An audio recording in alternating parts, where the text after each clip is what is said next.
ഇപ്പോൾ തട്ടിപ്പിനും വെട്ടിപ്പിനും വിദ്യാർത്ഥികളെ മുതൽ സ്ത്രീകളെ വരെയാണ് കൂടുതലും മുന്നിൽ നിർത്തുന്നത്. അങ്ങനെ മുന്നിൽ നിർത്തുന്ന ഞെട്ടിക്കുന്ന കാഴ്ചയാണ് കണ്ടുവരുന്നത്. ഇത് പറയാൻ കാര്യം, കഴിഞ്ഞ ദിവസം ഓൺലൈൻ ട്രേഡിംഗിൽ വൻ ലാഭം വാഗ്ദാനം ചെയ്ത് കൊച്ചിയിലെ വീട്ടമ്മയിൽ നിന്ന് 31.5 ലക്ഷം രൂപ തട്ടിയെടുത്ത കേസിൽ ഏവിയേഷൻ വിദ്യാർത്ഥിയെ പോലീസ് അറസ്റ്റ് ചെയ്തു. കോഴിക്കോട് പുതുപ്പാടി ചോയിയോട് പുഴക്കര വീട്ടിൽ 21 വയസ്സുള്ള മുഹമ്മദ് മുക്താർ ഷാനിയാണ് കൊച്ചി കടവന്ത്ര പോലീസ് പിടികൂടിയത്. കടവന്ത്ര ബ്ലോസം കൊച്ചിൻ റോഡിലുള്ള 42 വയസ്സുകാരിയായ വീട്ടമ്മയാണ് കബളിപ്പിക്കപ്പെട്ടത്. ട്രേഡിംഗ് പ്ലാറ്റ്ഫോമിൽ വ്യാപാരം നടത്തി വലിയ ലാഭം നേടാമെന്ന ഇൻസ്റ്റാഗ്രാമിലെ പരസ്യത്തിലൂടെയാണ് വീട്ടമ്മ സൈബർ തട്ടിപ്പ് സംഘവുമായി ബന്ധപ്പെടുന്നത്. പരസ്യത്തോടൊപ്പം കണ്ട വാട്സാപ്പ് നമ്പറിൽ ബന്ധപ്പെട്ടപ്പോൾ ടെലിഗ്രാം ഗ്രൂപ്പിൽ അംഗമാക്കുകയും വ്യാജ ട്രേഡിംഗ് പ്ലാറ്റ്ഫോമിന്റെ ലിങ്ക് വീട്ടമ്മയ്ക്ക് അയച്ചു കൊടുക്കുകയും ചെയ്തു. തുടർന്ന് ഓൺലൈൻ ട്രേഡിംഗിനെന്ന് പറഞ്ഞ് 2 തവണയായി 31.5 ലക്ഷം രൂപ വീട്ടമ്മയിൽ നിന്ന് തട്ടിയെടുത്തു.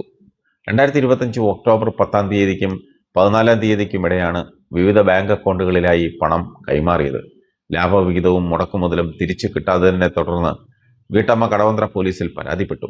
വീട്ടമ്മ നൽകിയ 25 ലക്ഷം രൂപ മുഹമ്മദ് മുക്താറിന്റെ ബാങ്ക് അക്കൗണ്ടിൽ വഴിയാണ് പിൻവലിച്ചതെന്ന് കണ്ടെത്തിയതിനെ തുടർന്ന് ഇന്നലെ അയാളെ അറസ്റ്റ് ചെയ്തു. വിദ്യാർത്ഥിയുടെ അക്കൗണ്ടിൽ മറ്റ് സൈബർ തട്ടിപ്പുകളുമായി ബന്ധപ്പെട്ടും ലക്ഷക്കണക്കിന് രൂപയുടെ ഇടപാടുകൾ നടന്നതായി പോലീസ് കണ്ടെത്തി.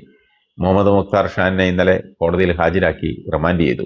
ഇതുപോലെ ഓൺലൈൻ തട്ടിപ്പുകളിൽ വിദ്യാർത്ഥികളെയും സ്ത്രീകളെയും കരുവാക്കുന്നത് നിത്യസംഭവമാണ്.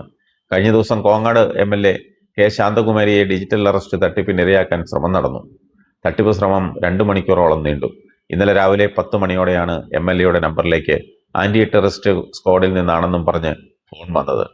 പഹൽഗാം ആക്രമണവുമായി ബന്ധപ്പെട്ട് അറസ്റ്റിലായവരിൽ നിന്നാണ് നമ്പർ ലഭിച്ചതെന്നാണ് ഇംഗ്ലീഷിലും ഹിന്ദിയിലുമായി ഫോണിൽ സംസാരിച്ചയാൾ പറഞ്ഞത്.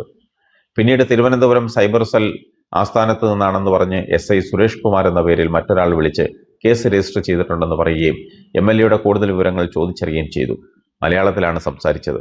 തുടർന്ന് കോൾ കട്ട് ചെയ്ത് തട്ടിപ്പുകാർ അല്പനേരം കഴിഞ്ഞ് പോലീസ് വേഷത്തിൽ വീഡിയോ കോളിലെത്തി.